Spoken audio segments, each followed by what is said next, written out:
ಓಂ ಶ್ರುತತ್ವಾಚ್ಚ ಓಂ ಸರ್ವಶಬ್ದಾವಾಚ್ಯಸ್ಯ ಲಕ್ಷಣಾಯುಕ್ತೇ.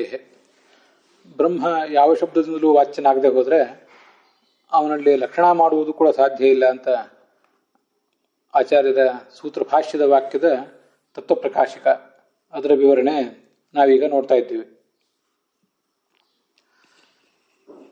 ಶಕ್ತಿ ವೃತ್ತಿಯಿಂದ ವಾಚಕವಾದ ಪದಗಳು ಕೆಲವಿವೆ, ಲಕ್ಷಣಾನ ವೃತ್ತಿಯಿಂದ ವಾಚಕವಾದ ಪದಗಳು ಕೆಲವಿವೆ. ಈ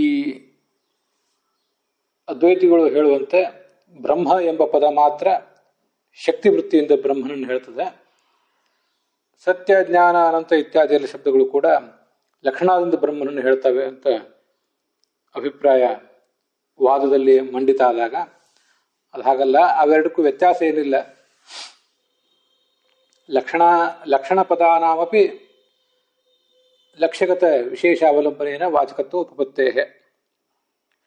ಲಕ್ಷಣ ಪದಗಳೂ ಕೂಡ ಲಕ್ಷಣಾವೃತ್ತಿಯಿಂದ ಬ್ರಹ್ಮನನ್ನ ಹೇಳುವ ಶಬ್ದಗಳು ಕೂಡ ಕೇವಲ ಅವನ ಸ್ವರೂಪವನ್ನು ಹೇಳೋದಿಲ್ಲ, ಆ ಲಕ್ಷ್ಯದಲ್ಲಿರುವಂತಹ ಒಂದು ವಿಶೇಷವನ್ನು ಅವಲಂಬಿಸಿಕೊಂಡೇ ಹೇಳ್ತವೆ. ಅಲ್ಲೇನಾದರೂ ಒಂದು ವಿಶಿಷ್ಟವಾದ ಧರ್ಮವನ್ನು ಹೇಳುವುದೇ ಅವುಗಳ ಉದ್ದೇಶ ಆಗಿರ್ತದೆ. ಗಂಗಾಯಾಮ್ ಘೋಷಃ ಅಂತ ಈಗ ಹೇಳುವಾಗಲೂ ಕೂಡ ಗಂಗಾ ಅನ್ನೋ ಶಬ್ದಕ್ಕೆ ಪ್ರವಾಹ ಅಂತ ಅರ್ಥ. ಅದರ ಶಕ್ಯಾರ್ಥದ ಸಂಬಂಧವುಳ್ಳದ್ದು ಆ ಹಳ್ಳಿಯಲ್ಲಿ ಒಂದೇನೋ ನಿರ್ದಿಷ್ಟವಾದ ಧರ್ಮ ಇದೆ. ಗಂಗಾ ನದಿಗೆ ಸಮೀಪ ಇರುವಿಕೆ ಮತ್ತು ಪಾವನತ್ವ, ಗಂಗಾ ನದಿಯಲ್ಲಿರುವ ದಡದಲ್ಲಿರುವ ಕಾರಣ ಪ್ರಸಿದ್ಧತ್ವ ಇತ್ಯಾದಿ ಧರ್ಮಗಳಿರ್ತವೆ. ಹೀಗೆ ಲಕ್ಷ್ಯದಲ್ಲಿರುವಂಥ ಒಂದು ವಿಶೇಷ ಗುಣವನ್ನು ಅವಲಂಬಿಸಿಯೇ ಅದು ವಾಚಕ ಆಗ್ತದೆ ಹೊರತು ಹಾಗೆ ವಾಚಕ ಆಗೋದಿಲ್ಲ ಅಂತ ಇಷ್ಟು ಹಿಂದೆ ಬಂದಿತ್ತು. ಅದಕ್ಕೆ ಅವರು ಮತ್ತೆ ಅದನ್ನು ಹೀಗೆ ಸಮರ್ಥನೆ ಮಾಡ್ಕೊಳ್ಳೋ ಪ್ರಯತ್ನ ಮಾಡ್ತಾರೆ. ಲಕ್ಷಣ ಪದಾನಾಂ ಸ್ವರೂಪ ಮಾತ್ರ ಪರತಾ ಇದು ಚೇತ್ ನ ಪರ್ಯಾಯತಾಪಾತಾತ್. ಈ ಲಕ್ಷಣಗಳನ್ನು ಹೇಳುವ ಶಬ್ದಗಳು ಕೇವಲ ಸ್ವರೂಪವನ್ನು ಹೇಳ್ತವೆ ಅಂತ ಅನ್ನುವಂತಿಲ್ಲ.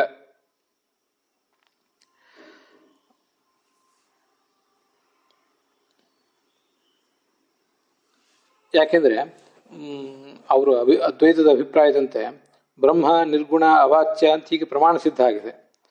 ಪ್ರಮಾಣ ಸಿದ್ಧ ಆಗಿರೋದ್ರಿಂದ ಸತ್ಯಂ, ಜ್ಞಾನಂ, ಅನಂತಂ ಇತ್ಯಾದಿ ಶಬ್ದಗಳು ಆ ಬ್ರಹ್ಮನಲ್ಲಿ ಇರುವಂತಹ ಒಂದು ನಿರ್ದಿಷ್ಟವಾದ ವಿಶೇಷವನ್ನ ಗುಣವನ್ನು ಅವಲಂಬಿಸಿ ವಾಚಕ ಆಗೋದಿಲ್ಲ, ಬ್ರಹ್ಮ ಸ್ವರೂಪಕ್ಕೆ ಮಾತ್ರ ವಾಚಕ ಆಗ್ತವೆ ಅಂತ ಅವರ ತಾತ್ಪರ್ಯ.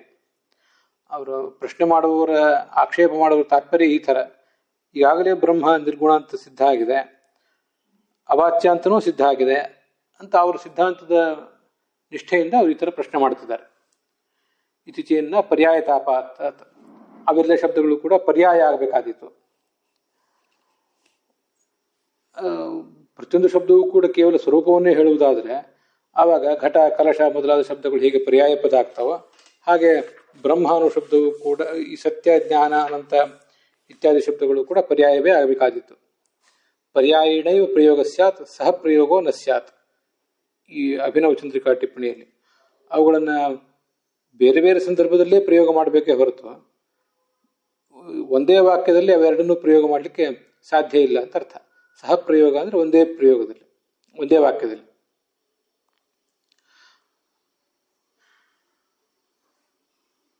ಅಂತ ಅವರು ಅಭಿಪ್ರಾಯಪಟ್ಟರೆ ಅದಕ್ಕೆ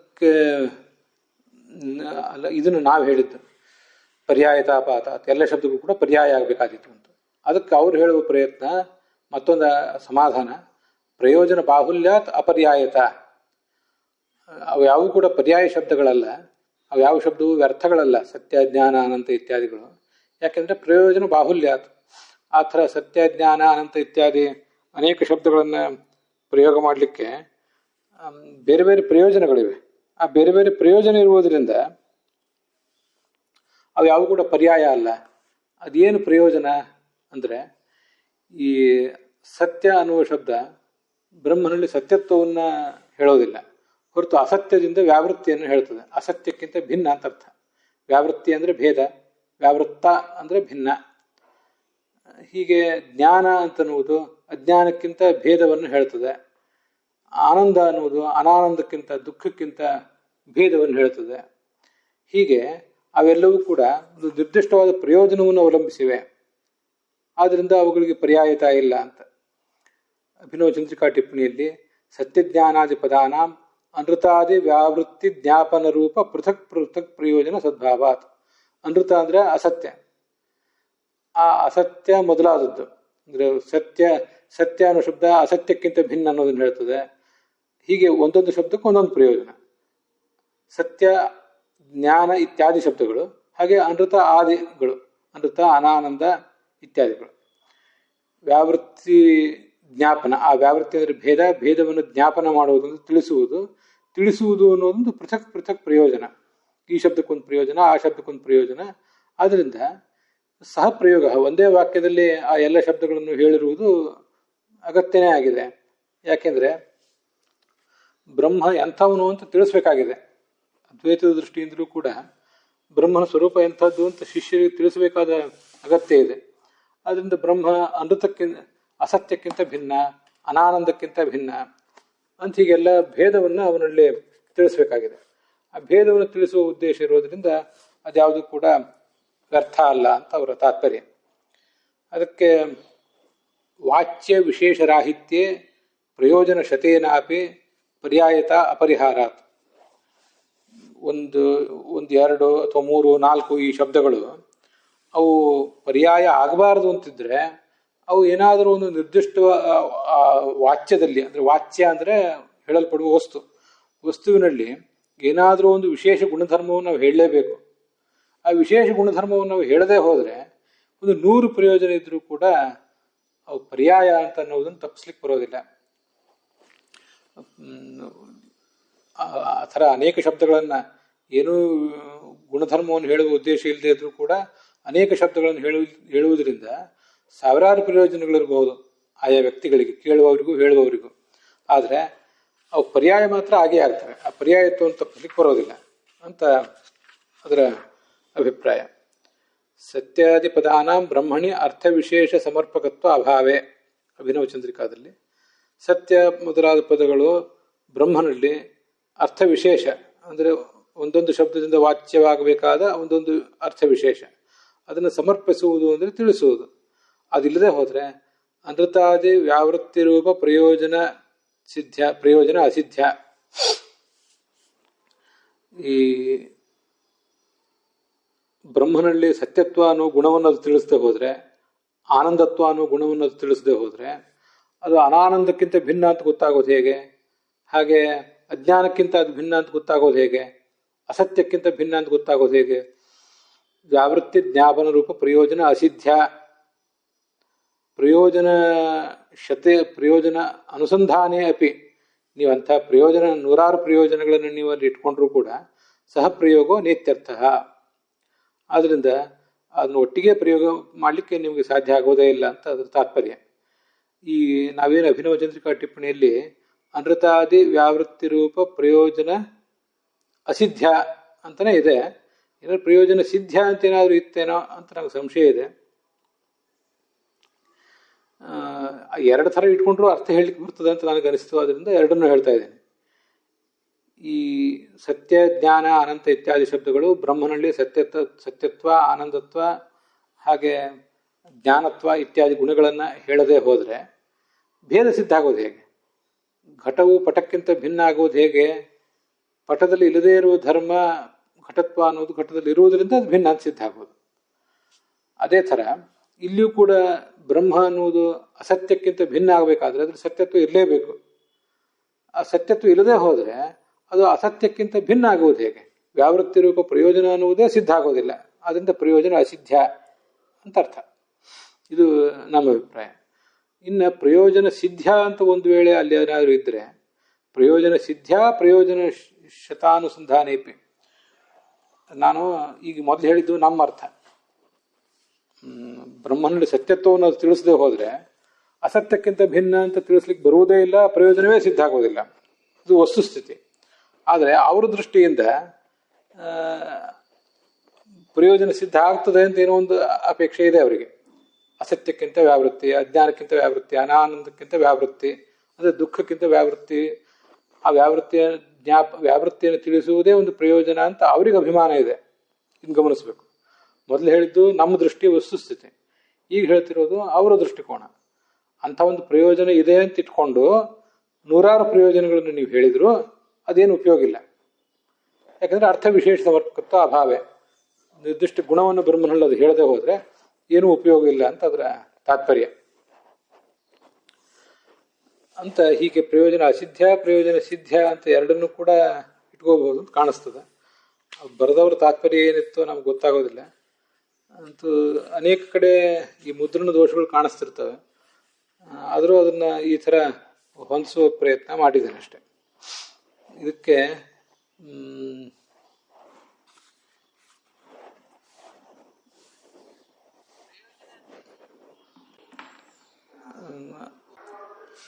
ಅಭಿನವಚಂದ್ರಿಕಾ ಟಿಪ್ಪಣಿಯಲ್ಲಿ ಅಲ್ಲಿರುವಂಥ ಪ್ರಯೋಜನ ಅಸಿದ್ಧ ಪ್ರಯೋಜನ ಸಿದ್ಧ ಅಂತ ಅದು ಏನಾದರೂ ಇರಲಿ, ಎರಡು ಥರನೂ ಅರ್ಥ ಹೇಳೋ ಪ್ರಯತ್ನ ಮಾಡಿದ್ದೇನೆ. ಮೂಲದಲ್ಲಿ ಅಂತೂ ಪ್ರತಿಪಾದ್ಯ ಪ್ರಮೇಯದಲ್ಲಿ ಯಾವುದೇ ವಿಶೇಷವಿಲ್ಲದೆ ಹೋದರೆ, ಸತ್ಯತ್ವ ಆನಂದತ್ವ ಮೊದಲಾದ ಗುಣಗಳಿಲ್ಲದೆ ಹೋದರೆ, ಒಂದು 100 ಪ್ರಯೋಜನ ಇದ್ದರೂ ಕೂಡ ಪರ್ಯಾಯತ್ವವನ್ನು ಪರಿಹಾರ ಮಾಡಲಿಕ್ಕೆ ಬರೋದಿಲ್ಲ. ಅವು ಪರ್ಯಾಯ ಶಬ್ದ ಆಗಲೇಬೇಕಾಗ್ತದೆ ಅಂತ ಸರಳವಾಗಿ ಅನುವಾದ ಮಾಡಿದರೂ ಸಾಕು. ಅಭಿನವಚಂದ್ರಿಕಾದ ಮಾತನ್ನು ಗಮನಿಸಬೇಕು ಅಂತಂದರೆ ಹೀಗೆ ಹೇಳಬೇಕಷ್ಟೆ. ಯಾಕೆಂದರೆ ಈ ಮಾತುಗಳಿಗೆ ಈ ರಾಘವೇಂದ್ರ ಸ್ವಾಮಿಗಳು ಅವರು ಯಾರು ಸ್ಪಷ್ಟವಾಗಿ ಬರೆದಿಲ್ಲ.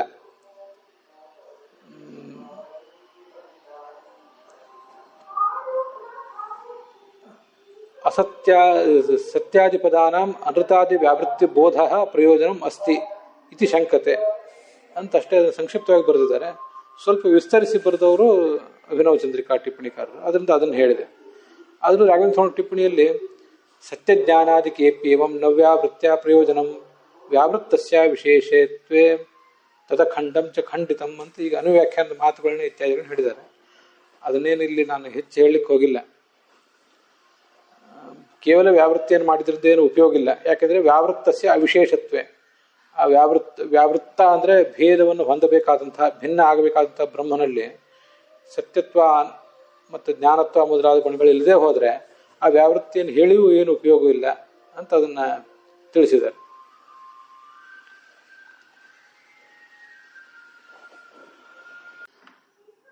ನೀವು ನೋಡಬಹುದಾದಂಥ ಮತ್ತೊಂದು ಟಿಪ್ಪಣಿ ವಾಕ್ಯ ಅಂದರೆ ವಾಕ್ಯಾರ್ಥ ಮುಕ್ತಾವಳಿ ಟಿಪ್ಪಣಿ. ಅದು 380ನೇ ಪೇಜ್. ಆ 380ನೇ ಪೇಜ್ನಲ್ಲಿ ವಾಚ್ಯೇತಿ ಅಂತಿದೆ. ವಾಕ್ಯಾರ್ಥ ಮುಕ್ತಾವಳಿ ಟಿಪ್ಪಣಿಯಲ್ಲಿ ಈಗಾಗಲೇ ನಾನು ಹೇಳಿದಂತೆ ವಾಚ್ಯೇತಿ ಅಂತ ಪ್ರತೀಕ ಇದೆ. ಅಲ್ಲಿ ನೀವು ನೋಡಬೇಕಾದ ವಾಕ್ಯ ವಾಚ್ಯ ವಿಶೇಷ ರಾಹಿತ್ಯ. ವಾಚ್ಯವಾದದ್ದು ಬ್ರಹ್ಮ. ಆ ಬ್ರಹ್ಮನಲ್ಲಿ ಜ್ಞಾನತ್ವ ಆನಂದತ್ವ ಮೊದಲಾದ ಗುಣಗಳಂತೂ ಇಲ್ಲ. ಪ್ರತಿಪಾದ್ಯವಾದ ಪ್ರಮೇಯವಾದ ಆ ಬ್ರಹ್ಮನಲ್ಲಿ ಏನು ವ್ಯತ್ಯಾಸವೂ ಇಲ್ಲ. ಬೇರೆ ಬೇರೆ ಪ್ರತಿಪಾದ್ಯ ಏನಾದರೂ ಇದೆಯಾ? ಇದು ಈ ಬ್ರಹ್ಮನನ್ನು ಹೇಳ್ತದೆ, ಬ್ರಹ್ಮನ ಹೆಂಡತಿಯನ್ನು ಹೇಳ್ತದೆ, ಬ್ರಹ್ಮನ ಅನುಯಾಯಿಗಳನ್ನು ಹೇಳ್ತದೆ ಅಂತೇನಾದರೂ ಭೇದ ಇದೆಯಾ? ಅದೂ ಇಲ್ಲ. ಇರುವುದೊಂದೇ ಬ್ರಹ್ಮ. ಅದರಲ್ಲಿ ಯಾವುದೇ ಗುಣವೂ ಇಲ್ಲ. ಎರಡು ಸಂಗತಿ. ಅಲ್ಲಿರುವ ವಸ್ತುವೂ ಒಂದೇ. ಆ ವಸ್ತುವಿನಲ್ಲಿ ಏನಾದರೂ ಬೇರೆ ಬೇರೆ ಗುಣಗಳನ್ನಾದರೂ ಹೇಳ್ತದೆ, ಅದರಿಂದ ಪರ್ಯಾಯತ ಇಲ್ಲ ಅಂತ ಹೇಳೋಣ ಅಂದರೆ ಅದೂ ಇಲ್ಲ. ಇರುವ ವಸ್ತುವೂ ಒಂದೇ, ಅದರಲ್ಲಿ ಯಾವ ವಿಶೇಷ ಗುಣವೂ ಇಲ್ಲ. ಹಾಗಿದ್ದಾಗ ಏಕಸ್ಯೇವ ಬ್ರಹ್ಮಣ ಸರ್ವಪದ ಪ್ರತಿಪಾದ್ಯತ್ವೇ, ಒಂದೇ ಬ್ರಹ್ಮ ಸರ್ವಪದ ಸತ್ಯ ಜ್ಞಾನ ಅನಂತ ಇತ್ಯಾದಿ ಸಕಲ ಶಬ್ದಗಳಿಂದ ಅದು ಪ್ರತಿಪಾದ್ಯವಾಗಿಬಿಟ್ರೆ ಪ್ರಯೋಜನ ಶತೇನಾಪಿ ಪರ್ಯಾಯತ ನ ಹೀಯತೆ. ಇಂಥವು 100 ಪ್ರಯೋಜನಗಳು, ನೀವೇನೋ ಕೆಲಸಕ್ಕೆ ಬಾರದ 100 ಪ್ರಯೋಜನಗಳು ತೋರಿಸಿದ್ರು ಕೂಡ ಅದರಿಂದ ಏನೂ ಉಪಯೋಗ ಆಗೋದಿಲ್ಲ. ಅವು ಪರ್ಯಾಯ ಆಗುವುದು ಹಾಗೇ ಆಗ್ತವೆ. ಪರ್ಯಾಯತ್ವವನ್ನು ತಪ್ಪಿಸ್ಲಿಕ್ಕೆ ಬರೋದಿಲ್ಲ ಅಂತ ಅದರ ತಾತ್ಪರ್ಯ. ಇದ್ರ ಜೊತೆಗೆ ನನಗೆ ಇನ್ನೊಂದು ವಿಷಯ ಹೇಳಬೇಕಂತ ಕಾಣಿಸ್ತು. ಕೇವಲ ಸತ್ಯ ಜ್ಞಾನ ಅನಂತ ಈ ಶಬ್ದಗಳು ಪರ್ಯಾಯ ಆಗಬೇಕಾಗಿತ್ತು ನಮ್ಮ ಆಪತ್ತಿ ಅಲ್ಲ.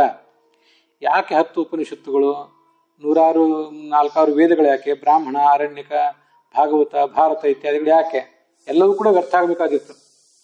ಇದು ಬಹಳ ಮಹತ್ವದ್ದು. ಅದ್ವೈತದ ಮತ್ತು ಅದ್ವೈತಕ್ಕೆ ನಿಷ್ಠರಾದವರ ಕೆಲವರು ಬೇರೆ ಬೇರೆ ಅಭಿಪ್ರಾಯಗಳನ್ನು ಇತ್ತೀಚೆಗೆ ಆಲಿಸ್ತಾ ಇದ್ದಾದ್ರಿಂದ ಆ ಆಲೋಚನೆ, ಅದಕ್ಕೆ ಉತ್ತರ ಕೊಡಬೇಕಾದನ್ನು ಉತ್ತರ ಇನ್ನೊಬ್ರಿಗೆ ಕೊಡಬೇಕು ಅನ್ನೋಕ್ಕಿಂತ ಉತ್ತರ ನಾನು ಕಂಡುಕೋಬೇಕು ಅನ್ನೋ ಆಲೋಚನೆಯಲ್ಲಿ ಅದೇ ಮನನದಲ್ಲಿ ನಾ ಇದ್ದಿದ್ದರಿಂದ ಹೀಗೊಂದು ನೆನಪಿಗೆ ಬರ್ತದೆ. ಪ್ರತಿಪಾದ್ಯ ವಿಶೇಷ ವಾಚ್ಯ ವಿಶೇಷ ರಾಹಿತ್ಯ ಅಂತ ನೋಡಿ, ಅದಕ್ಕೆ ಎಷ್ಟು ಅರ್ಥ ಇದೆ ಅಂದರೆ, ಪ್ರತಿಪಾದ್ಯವಾದ ಪ್ರಮೇಯವಂತೂ ಬ್ರಹ್ಮ ಒಂದೇ. ಅದರಲ್ಲಿ ಸತ್ಯತ್ವವೂ ಇಲ್ಲ, ಆನಂದತ್ವವು ಗುಣತ್ವವು ಯಾವುದೂ ಇಲ್ಲ, ಆ ಗುಣಗಳೂ ಇಲ್ಲ. ಇನ್ನು ಅದು ಈ ಅವತಾರಗಳನ್ನು ಮಾಡಿತು, ರಾಮಾವತಾರ ಮಾಡಿತು, ಕೃಷ್ಣಾವತಾರ ಮಾಡಿತು, ಭಿನ್ನ ಭಿನ್ನ ಕ್ರಿಯೆಗಳನ್ನು ಮಾಡಿತು, ದುಷ್ಟರನ್ನು ಶಿಕ್ಷಿಸಿತು, ಶಿಷ್ಟರನ್ನು ರಕ್ಷಿಸಿತು ಅನ್ನುವಂಥ ಕ್ರಿಯೆಗಳ ವ್ಯತ್ಯಾಸವೂ ಇಲ್ಲ, ಏನು ವ್ಯತ್ಯಾಸವೂ ಇಲ್ಲ. ಅದರಿಂದ ನಮಗಾಗಬೇಕಾದ, ನಮಗೆ ತಿಳಿಯಬೇಕಾದಂಥ ವಿಶೇಷ ಸಂಗತಿ ಯಾವುದೂ ಇಲ್ಲ. ಇದೆಲ್ಲ ಅರ್ಥ ಇದೆ ಅದಕ್ಕೆ. ಆದ್ದರಿಂದ ಬರೇ ಸತ್ಯ, ಜ್ಞಾನ, ಅನಂತ ಈ ಶಬ್ದಗಳು ಮಾತ್ರ ಪರ್ಯಾಯ ಆಗಬೇಕಾದಿತ್ತು ಅಂತಲ್ಲ, ಒಟ್ಟಾರೆ ಸಕಲ ವೇದಗಳು ಕೂಡ ವ್ಯರ್ಥ ಆಗಬೇಕಾದಿತ್ತು. ನಿಮ್ಮ ಬ್ರಹ್ಮನನ್ನು ತಿಳಿಸ್ಲಿಕ್ಕೆ ತುಂಬ ಸರಳವಾಗಿ ಬ್ರಹ್ಮವಿದಾಪ್ನೋತಿ ಪರಂ ಸತ್ಯಂ ಜ್ಞಾನಂ ಅನಂತಂ ಬ್ರಹ್ಮ ಇಷ್ಟ ಆದ್ರೆ ಸಾಕು. ನಂದೊಂದು ದೃಷ್ಟಿಕೋನ ಹೀಗೆ. ಬ್ರಹ್ಮವನ್ನು ತಿಳ್ಕೊಂಡವನು ಬ್ರಹ್ಮನಾಗ್ತಾನೆ. ಬ್ರಹ್ಮವಿದ್ ಬ್ರಹ್ಮೈವ ಭವತಿ. ಇನ್ನೂ ಸ್ಪಷ್ಟವಾಗಿ ಮತ್ತೊಂದು ಕಡೆ ಎಲ್ಲೋ ಇದೆ. ಅದು ಹೇಗೆ ಬ್ರಹ್ಮ ಅಂದ್ರೆ ಏನು ಅಂದ್ರೆ ಬ್ರಹ್ಮ ಸತ್ಯಂ ಜ್ಞಾನಂ ಅನಂತಂ ಬ್ರಹ್ಮ. ಅಲ್ಲಿ ಬ್ರಹ್ಮ ಅನ್ನೋದು ಬ್ರಹ್ಮನಿಗೆ ಶಕ್ತಿ ವೃತ್ತಿಯಿಂದ ವಾಚಕ, ಸತ್ಯ ಜ್ಞಾನ ಅನಂತ ಇತ್ಯಾದಿ ಶಬ್ದಗಳು ಆ ಬ್ರಹ್ಮನಿಗೆ ಲಕ್ಷಣಾವೃತ್ತಿಯಿಂದ ವಾಚಕ ಅಂತ ನೀವು ಹೇಳಬೇಕು. ಇಷ್ಟು ಸಾಕು ನಿಮಗೆ. ಅವು ಮೂರು ಪರ್ಯಾಯಗಳೇ ಆಗ್ಬೇಕಾಗ್ತವೆ, ಅದನ್ನು ತಪ್ಪಿಸ್ಕೊಳ್ಳಿಕ್ಕೆ ಬರೋದಿಲ್ಲ ನಿಮಗೆ. ಅದು ಇಲ್ಲಿ ಸಕಲ ವೇದಗಳು ಕೂಡ ಪರ್ಯಾಯ ಆಗ್ಬೇಕಾಗ್ತದಲ್ಲ, ಅವುಗಳೆಲ್ಲ ಪ್ರಯೋಗ ಮಾಡಿದ್ದು ವ್ಯರ್ಥ ಆಗ್ತದಲ್ಲ. ಅಷ್ಟ್ಯಾಕೆ ವೇದಗಳನ್ನ ಆಳವಾದ ತಪಸ್ಸಿನಿಂದ ಋಷಿಗಳು ಕಂಡುಕೋಬೇಕು? ಅದ್ಯಾಕೆ ಅವ್ರಿಗೆ ಹೊಳೆಯಬೇಕು? ಭಗವಂತನ ಮಹಿಮೆಯನ್ನು ಇನ್ನೂ ಹೇಳಿದ್ದು ಸಾಲದು, ಮಹಾಭಾರತದಲ್ಲಿ ಹೇಳಿದ್ದೀರಿ ಸಾಲದು, ಭಗವಂತನ ಮಹಿಮೆಯನ್ನು ಮತ್ತಷ್ಟು ಹೇಳಬೇಕು ಅಂತ ಭಾಗವತವನ್ನು ರಚನೆ ಮಾಡಿರಿ ಅಂತ ನಾರದರಂತಹ ದೊಡ್ಡ ಜ್ಞಾನಿ ಅವರಿಗೆ ವೇದವ್ಯಾಸರಿಗೆ ಒಂದು ಉತ್ತೇಜನ ಅವ್ರು ಯಾಕೆ ಕೊಡಬೇಕಾಗಿತ್ತು? ವೇದವ್ಯಾಸರನ್ನು ಅವ್ರು ಯಾಕೆ ವಿಜ್ಞಾಪಿಸ್ಕೊಳ್ಬೇಕಾಗಿತ್ತು? ನಾರದರಂಥ ದೊಡ್ಡ ಜ್ಞಾನಿಗೆ ಬ್ರಹ್ಮ ನಿರ್ಗುಣ ನಿಷ್ಕ್ರಿಯ ಅಂತಲೇ ಗೊತ್ತದ್ದು ಹೌದಾದ್ರೆ, ಅವರು ಅದ್ವೈತವನ್ನೇ ಒಂದು ವೇಳೆ ಸಮರ್ಥನೆ ಮಾಡ್ತಾರೆ ಅಂತಾದರೆ ಅವ್ರು ಯಾಕೆ ಇನ್ನೂ ಭಗವಂತನ ಮಹಿಮೆಯನ್ನು ಹೇಳ್ರಿ? ಭಗವಂತನ ಮಹಿಮೆ ಅಂದ್ರೆ ಏನು? ಅದು ವಿಶೇಷನೇ ಅಲ್ವಾ? ಭಗವಂತನ ನಿರ್ದಿಷ್ಟ ಗುಣ, ಕ್ರಿಯೆ, ಆ ನಾಮಗಳಿಗೆ ಅರ್ಥ ಇದೆಲ್ಲವೂ ಮಾಡ್ರಿ ಅಂತ ಯಾಕೆ ಬೋಧನೆ ಮಾಡಬೇಕಾಗಿತ್ತು?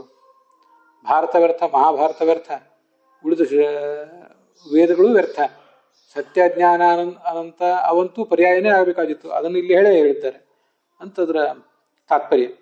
ಸಕಲ ಶಾಸ್ತ್ರಗಳಿಗೂ ವ್ಯರ್ಥತೆ ಬರಬೇಕಾದಿತ್ತು. ಇಷ್ಟು ದೊಡ್ಡ ಶಾಸ್ತ್ರ ಯಾಕೆ? ಕೇವಲ ಬ್ರಹ್ಮಸ್ವರೂಪವನ್ನು ತಿಳ್ಕೊಳ್ಳಿಕ್ಕೆ ಇಷ್ಟದ ಕಷ್ಟ ಬೇಕಾ? ಹೇಗೂ ಪುರಾಣಗಳಿಗೆ ಯಾವುದೇ ರೀತಿಯಾದ ಬೆಲೆ ಇಲ್ಲ ಅಂತ ಅಂತೀರಿ ನೀವು. ಪುರಾಣಗಳಲ್ಲಿರುವ ಒಳಗಿನ ಅಂತರಾರ್ಥವನ್ನು ಮಾತ್ರ ತಗೋಬೇಕು, ಆ ಕಥೆಗಳನ್ನ ಯಾವುದೂ ತಗೋಬಾರ್ದು ಅಂತೀರಿ.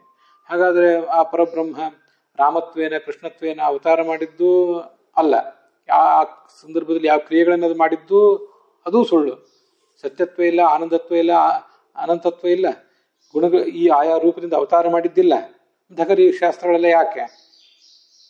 ಎಲ್ಲವೂ ಕೂಡ ವ್ಯರ್ಥ ಆಗಬೇಕಾಗ್ತದೆ. ಕೇವಲ ಸ್ವರೂಪವನ್ನು ತಿಳಿಸ್ಕೊಳ್ಳಿಕ್ಕೆ ಇಷ್ಟೆಲ್ಲ ಕಷ್ಟಪಟ್ಟು ಆ ಶಾಸ್ತ್ರಗಳನ್ನ ಅವ್ರು ರಚನೆ ಮಾಡ್ಬೇಕಾ? ಅದನ್ನೆಲ್ಲ ನಾವು ಓದಬೇಕಾ ಅಂತ ಹೀಗೆಲ್ಲ ಪ್ರಶ್ನೆ ಬರ್ತದೆ.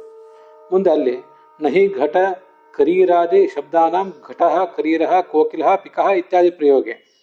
ಈಗ ನೋಡಿ, ಘಟವನ್ನ ಘಟ ಕರೀರ ಅಂತ ಹೀಗೆಲ್ಲ ಪ್ರಯೋಗ. ಘಟಕ್ಕೆ ಕರೀರ ಅಂತ ಇನ್ನೊಂದು ಪರ್ಯಾಯ ಪದ, ಕರೀರ ಕಲಶ ಹೀಗೆಲ್ಲ. ಕೋಕಿಲಕ್ಕೆ ಕೋಗಿಲಿಗೆ ಕೋಕಿಲ ಪಿಕ ಅಂತ ಈಗ ಎರಡು ಶಬ್ದಗಳು ಪರ್ಯಾಯ ಪದ. ಇವೆಲ್ಲ ಹೀಗೆ ಪ್ರಯೋಗ ಮಾಡಿಬಿಟ್ರೆ ಹೇಗೆ ಪ್ರಯೋಗ ಮಾಡೋದು ಅಂದರೆ ಘಟ ಕರೀರ ಕಲಶ ಅಂತ ಪ್ರಯೋಗ ಮಾಡೋದು, ಕೋಕಿಲ ಪಿಕ ಅಂತ ಪ್ರಯೋಗ ಮಾಡೋದು. ಆ ಪ್ರಯೋಗ ಮಾಡಿದ್ರಿಂದ ಏನು ಪ್ರಯೋಜನ? ಯಾಕೆ ಪ್ರಯೋಗ ಮಾಡ್ತಾ ಇದ್ದೀರಿ ಎರಡೆರಡು ಶಬ್ದ ಪ್ರಯೋಗ ಅಂತ ಕೇಳಿದರೆ, ಹಾಗೇನಿಲ್ಲ. ಆ ಭಾಷೆಯನ್ನು ಕಲಿಯುವಂಥ ವಿತ್ಪಿತ್ಸುಗಳೇನಿದ್ದಾರೆ, ವ್ಯಕ್ತಿಗಳಿದ್ದಾರೆ, ಅವರಿಗೆ ವ್ಯುತ್ಪತ್ತಿನ ಕೊಡಬೇಕಾಗಿದೆ, ಭಾಷೆಯನ್ನು ಅವ್ರು ಸರಿಯಾಗಿ ಅರ್ಥ ಮಾಡ್ಕೋಬೇಕಾಗಿದೆ. ಅಂಥ ಪ್ರಯೋಜನ ಇದೆ ಅಂತ ಹೇಳಿದ ಮಾತ್ರಕ್ಕೆ ಅಸ್ತಿತ್ಯತಾವತ ಪರ್ಯಾಯತ ನ ಹೀಯತೆ. ಪರ್ಯಾಯತ ಅಂತ ಅನ್ನೋದು ಹೋಗೋದಿಲ್ಲ. ಅವನು ಅರ್ಥ ಮಾಡ್ಕೊಳ್ಳುವವನಿಗೆ ಜ್ಞಾನ ಬಂತು. ಇದು ಇವೆಲ್ಲ ಪಿಕ ಶಬ್ದದ ಅರ್ಥ ಏನು, ಕೋಕಿಲ ಶಬ್ದದ ಅರ್ಥ ಏನು, ಯಾವ ಧಾತು, ಯಾವ ಪ್ರತ್ಯಯ, ಹೀಗೆಲ್ಲನೂ ಬಂತು. ಆದರೆ ಪರ್ಯಾಯ ಅನ್ನೋದನ್ನು ತಪ್ಪಿಸ್ಲಿಕ್ಕೆ ಬಂತ? ಅವನಾದರೂ ಕೂಡ ತಿಳ್ಕೊಳ್ಳುವವನು ವ್ಯುತ್ಪತ್ತಿ ಪಡ್ಕೊಳ್ಳುವಾಗಲೇ ಇವನು ಪರ್ಯಾಯ ಅಂತಲೇ ತಿಳ್ಕೊತಾನಲ್ಲ. ಅದರಿಂದ ಪರ್ಯಾಯತ್ವವನ್ನು ತಪ್ಪಿಸ್ತೀರಿ ಹೇಗೆ ನೀವು ಅಂತ ಇದನ್ನು ಕೂಡ ಈ ವಾಕ್ಯಾರ್ಥ ಮುಕ್ತಾವಳಿ ಟಿಪ್ಪಣಿಯಲ್ಲಿ ಬಂದದನ್ನು ಅರ್ಥ ಮಾಡ್ಕೋಬೇಕು. ಅಲ್ಲಿಗೆ ಇವತ್ತಿನ ಈ ಭಾಗ ಸಮಾಪ್ತ ಆಗಿದೆ.